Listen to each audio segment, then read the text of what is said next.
বন্ধুরা, আরেকটা রেসিপি নিয়ে চলে আসলাম তোমাদের সামনে।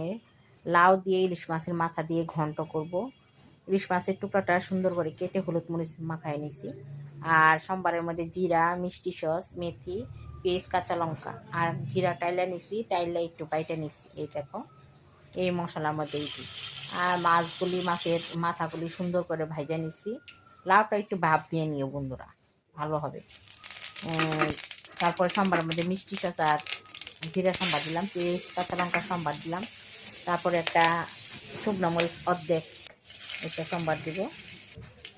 পরে মেথিটা মেথিটা দেওয়ার পরে কারণ এটা মেথিটা যাতে না পড়ে, আমি পরে সব কিছু মশলা পর মেথি দিকটা দিই। তারপর জিরা তেল আছে ওইটা দিয়ে দিব, দিয়ে একটু হলুদের গুঁড়া দিব। হলুদের গুঁড়া লাল ঘন্টার মধ্যে অল্প দিবা, বেশি দিবা না।